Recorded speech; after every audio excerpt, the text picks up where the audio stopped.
What is up, everyone? Welcome into the Golden Edge Mailbag. I am Review Journal hockey writer Ben Gotz. He is hockey writer Adam Hill. You can find us on Twitter at Ben S. Gotz, at Adam Hill LVRJ. We are here every week to take your burning Golden Knights questions and answer them. We also just recorded a podcast that you can find on iTunes, Stitcher, or wherever else you want to get your podcast. A lot of mac and cheese talk. A lot of mac and cheese talk. So that's what we call a tease in the biz. If you want to go check that out, it should also be at reviewjournal.com, where you can find all our Golden Knights coverage. So like I said, we're here. We're answering questions. You can send us questions on Twitter, or my email is bgotz, G-O-T-Z, at reviewjournal.com. It's hard to say our company's name. It's a tongue twister, for sure. It really is. Hard to say our company's name sometimes. But send us your questions, and we will do our best to answer them here. We have a lot of them today. A lot of Brandy Peary related questions. Surprisingly enough, a lot of Brandy Peary questions. Surprisingly. The forward got called back up today because William Carey was put on IR with an illness. But let's get right to it. He got sent down on Friday, and this is one of my favorite Twitter mentions of the week from @DFSThings. What complete garbage. Well, it's not really a question, Ben. I know, but I still enjoyed it. Brandy Peary got sent down on Friday to make room for Max Pacioretty to come back off of injured reserve. Brandy Peary was playing really well at the time. In 7 games for the Golden Knights, he had 6 goals, 3 assists for 9 total points. I don't know if it was complete garbage, Adam, especially because he's right back up. But I can certainly understand why people might be upset because of how he was producing at the time he got sent down. Yeah, and I get the frustration certainly from fans. And if you on the surface, it does seem a little silly of, hey, this guy is coming up to the NHL, he's scoring all these goals. Why is he going back down? But, from a roster standpoint, from a logistics standpoint, it just makes a whole lot of sense. I mean, we've talked about it time and time again, but, he's a guy who has options available. You can send him down, and until he plays that 10th game on the NHL roster, that's going to continue to be the case. He can be sent down. Once he gets 10 games at this level this year, then all of a sudden it changes. So they're trying to hold that clock back as long as they possibly can. If they had sent another guy down to the minors, he would have had to clear waivers first. So do you want to have Brandy Peary in your organization, or do you want to have one of those other guys potentially leave the organization completely? I mean, that's the question, and that's the dilemma they're in. And until they're out of options, why mess with it? I mean, it doesn't make a whole lot of sense to expose a guy to waivers if you don't absolutely have to. And in this case, it makes some sense. But I get the frustration. It's not really a question, sir, but the what complete garbage, we get it. I guess it would be, isn't that complete garbage? And the answer would be, no, it's not. It's frustrating for a fan, but that's just the way it is right now. Yeah, so to quick recap the waiver situation, currently Brandy Peary is waiver exempt, which means waivers mean if you try to send a guy down to the minor leagues, he has to be offered up to every other NHL team, and they have a chance to claim him, bring him onto their roster, keep him there. And somebody would. Right now with Brandy Peary, somebody would. Yeah, I think that's the other thing people say. Well, you'd have to put him through waivers. No, you would have to give him to another team. Yeah. Essentially, would be the case if he does have to go through waivers at some point. He is currently exempt. He will not be exempt if he spends more than 30 days on an NHL roster. And I got a question about this. It's a cumulative 30 days. So the clock starts and restarts when he gets called back up. But it's not just 30 days at one time. It's 30 days total. He's about at 13 right now, I believe. So that's not really a pressing issue. Or when he plays 10 games, right now he's played 7. He's going to play his 8th tomorrow. That's what Coach Gerard Gallant told us today. So he's getting really close to that number. But as you said, there's other guys on this roster who are not waiver exempt. It's basically just Peary and Alex Tuch right now, and you're not sending Alex Tuch back down. But a guy like Oscar Lindberg, Ryan Carpenter, who have been kind of scratches recently, Tomas Nosek, they've all been taken out of the lineup recently. All of those guys would also have to be exposed to waivers right now if you want to make room for Brandy Peary on this roster. So it makes sense that he's the odd man out because it's basically he's the only one right now that can be sent back down to the minor leagues with no risk of losing him. Well, let's get to another question kind of related to Peary. Is this one a real question? It's actually not, so I apologize in advance. From @Sean Brown Sr. 928. I think Patches, that being Max Pacioretty, knew he had to come out and play well, being that him coming off IR meant Peary was getting sent back down to Chicago. So, Adam, I mentioned 9 points for Peary in 7 games with Max Pacioretty out of the lineup with a lower body injury. Do you think that motivated Max Pacioretty to come back strong? I think just playing well is motivation for Max to come back. Like I don't think he needs the threat. I don't think he felt a threat from Brandy Peary. I mean, I know a lot of people want to make that comparison or that hey Peary's gone, so Max Pacioretty can play. They're not a 1-for-1 transaction. So no, I don't think he felt that pressure necessarily, or hey, I have to do well because Brandy Peary is doing well in my place. But I know that he wants to play well. I know he wants to have success. I know that he takes a lot on his shoulders because the Canadians were willing to give him up, and the Golden Knights wanted to go make a trade and bring him in. And I know he wants to play well and succeed, and he's doing that right now. And he's had an incredible week. 2 game-winning goals sandwiched around his wife having their 4th child. That's a big week for him. Yeah, 4 sons. So shout out to his wife, Katya.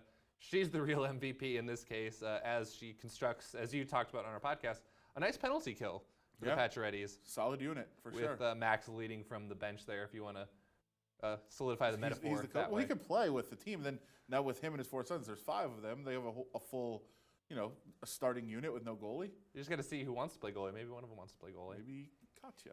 Maybe Katya. There you go. There you go. We got another question, kind of related to the Peary situation too. What happened to Will the Thrill?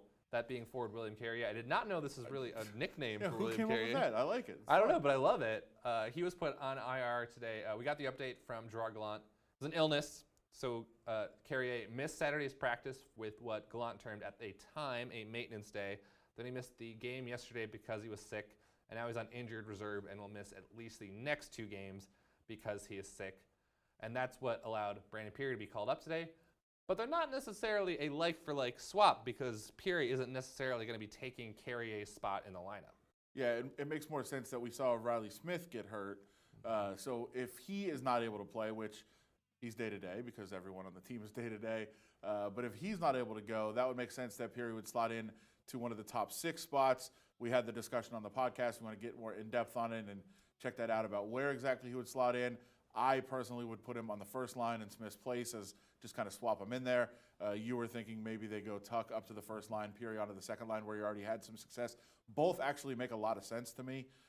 We'll see what they actually do when they take the ice on Tuesday night. But yeah, Brandy Peary will take that spot, whether it's on the first or second line, we'll find out. But that's where he's most likely to move into. And then we expect, Carey is on IR right now. And Riley Schmidt will not go to IR for the time being, but he most likely will be a scratch. Yes, absolutely. He's day-to-day, according to Coach Jargalant, but I personally, just based on his injury, and if this was something non-serious, I think he would have come back in the 3rd period yesterday. Yeah. They kind of missed him. They had a couple late penalty kills against the Devils yesterday, and Riley Schmidt is a really good penalty killer. So if he was able to go, I think he would have been out there, and so I would be kind of surprised if he's able to go pretty quickly after an injury that kept him out of the end of that game. Related to this talk, someone asked, would that move a player to IR for the flu? Might be a dumb question, just curious. I looked this up in the CBA. You can put someone on IR for an illness. It is actually written into the rule book that this is possible. And so I guess Carey's illness is enough where it will keep him out for at least 2 more games. Yeah, and certainly it could also be an issue of the team and, something that's certainly been discussed of, hey, he's going to miss 2 games. He only needs to be on the IR for 2 more games. Maybe you just move him over there, trying to figure out what to do with Riley Schmidt because you don't know yet about Riley Schmidt's injury. But Carey has already missed a game, so he'll be able to come back after 2 more games. Okay, let's buy ourselves a couple of days to figure things out. That actually makes a ton of sense because it could also be the fact that maybe there is an injury and they're using the illness to not say there's not an injury, but it's an illness instead. But I think it makes more sense that they would, kind of move some things around on the roster, give yourself 2 days to figure it out, and then just move him over there and bring him back when he's healthy. We should say the Golden Knights are more than halfway through their schedule, so at this point, no one's completely healthy. That's true. Especially a guy like Will Carey, who is, last I checked, leading the NHL in hits. So probably a lot of bruises for Carey that could, use some time to heal. They accumulate. They accumulate over the course of the year. We have a Facebook comment from Elaine asking us to play GM for a moment. Do you keep Peary, and if so, who do you send down? So Adam, if it's you, not necessarily George McPhee, do you find a Peary a spot in this lineup permanently? Yeah, I mean, I think that you do, based on the fact that, listen, everybody knew he was going to be a goal scorer and that he can score goals. He scored goals at every level. He's always scored goals. He scored 3 goals in 2 games last year when he was up.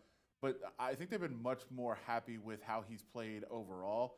He's been a part of the game. He's been playing, a 200-foot game. He's been playing better defensively. I didn't check the last game, but I thought at least up until the last game they hadn't allowed a goal when he was on the ice. So despite the quote-unquote defensive liabilities that he has, I think he's been playing pretty well overall, and that's what they wanted to see out of him. So, yes, I think that at some point they're going to find a place on the roster for him. And again, 3 more games they're going to have to because they can't send him down.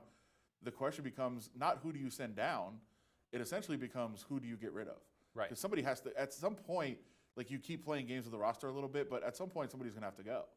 And I think there's going to be a pretty strong competition between some of the guys that are out there right now. Between, you talk about a guy like Lindbergh has to be looking over his shoulder a little bit at what Peary's doing. Guys like Ryan Carpenter probably are also looking over their shoulder like, okay, where does this all fit in? But again, if they're going to keep Peary long term, at some point they're going to have to probably part with somebody that's on the roster right now. We still haven't seen Valentin Zykov play, so we're not exactly sure what the team expects out of him or wants out of him.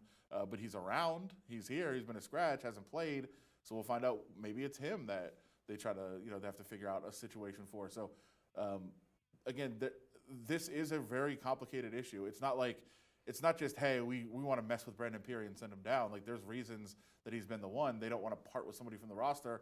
At some point, they may have to. Right, and it gets hard because you have to find him a permanent spot in the lineup, and I think that's really tricky because I think the Knights' top 6 is pretty set right now.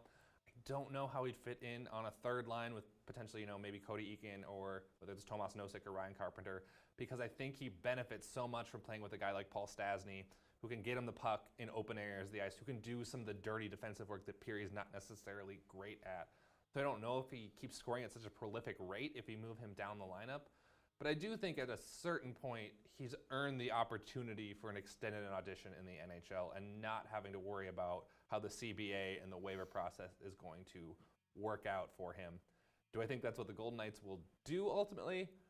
I'm still not very convinced of that, but we'll see moving forward. I thought there was some opening left a little bit by Gerard Gallant having Peary on the third line. And it was very curious that when they sent him down the first time, they had their assistant GM, Kelly McCrimmon, come out and talk about the decision to send Peary down, which I don't think you see for every sort of, minor league demotion. Yeah. We didn't see that for Daniel Carr when he was there earlier this year. We didn't see that for Tomas Hika when he was on the roster earlier this year. So Brandy Peary has definitely stood out, at least among that group so far. Yeah, no question about it. I mean, listen, you make it impact. There's a lot more that goes into the game than scoring goals.